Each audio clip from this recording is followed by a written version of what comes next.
Let's talk.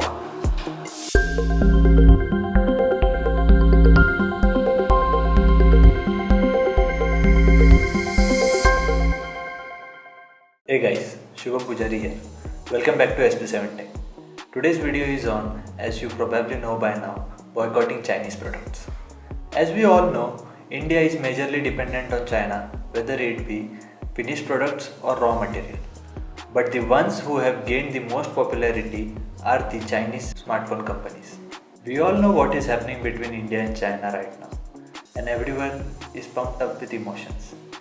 Now these emotions are getting poured onto social media on a huge scale, so huge that literally some uncles have destroyed their TVs and smartphones thanks to WhatsApp. I think we should understand that we have already paid our hard-earned money onto these products, so China doesn't care. And nowadays people have started debating on social media what is wrong and what is right.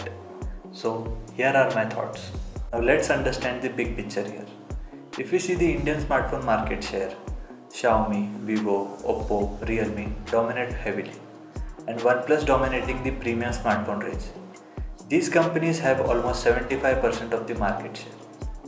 Talking about the non-Chinese smartphone brands, we have Nokia, Asus, HTC, LG, Apple and Samsung. Out of these, Nokia haven't launched anything for quite some time, and the phones present are quite overpriced.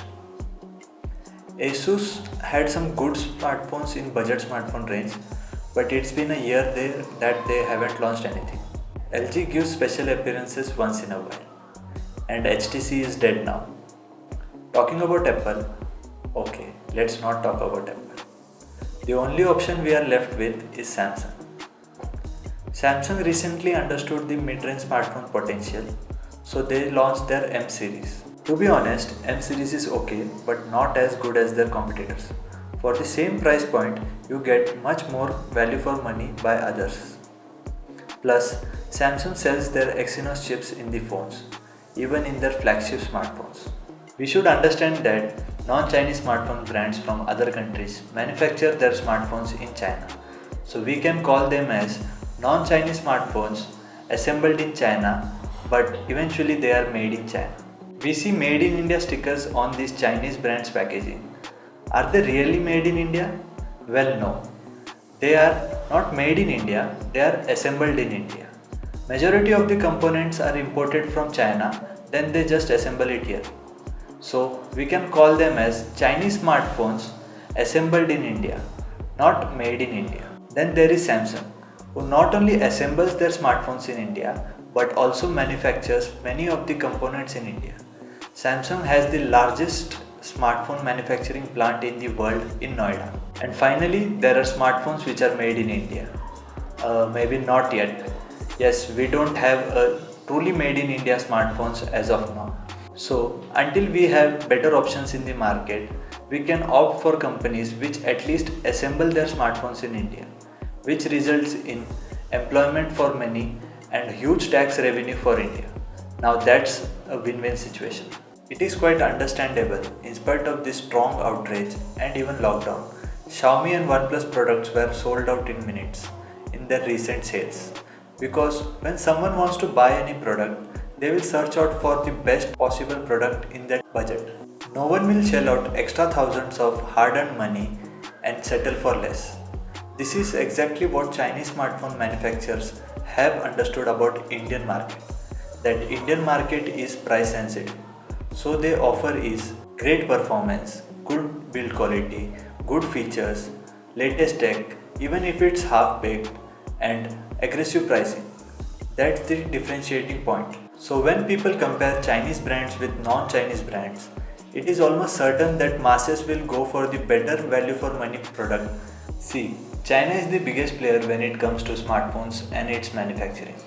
It is not possible to turn the table in opposite direction in a day, month or in a year. It will take a very long time. Smartphone manufacturers need to manufacture batteries, cameras, PCBs, displays and other electronic components in India to make truly made in India smartphone. And we need good supply chain to support all this manufacturing. This will require huge investments from smartphone manufacturers, be it be Chinese or any other foreign manufacturers.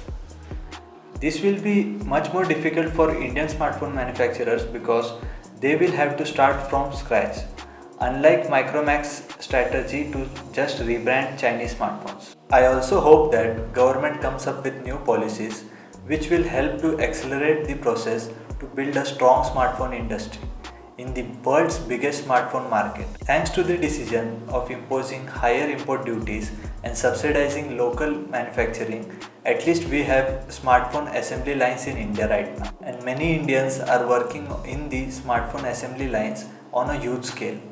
So, boycotting Chinese phones abruptly will also affect Indian lives. After watching this whole scenario, non-Chinese smartphone brands should come up with better products and compete, as there is no competition except within Chinese smartphone brands. I feel like there should be more research and development happening in this space in India, both on software and hardware. And eventually there will be a day that I will be reviewing a truly made in India smartphone. And for that, you need to subscribe to the channel and press that bell icon so that you don't miss it. Peace.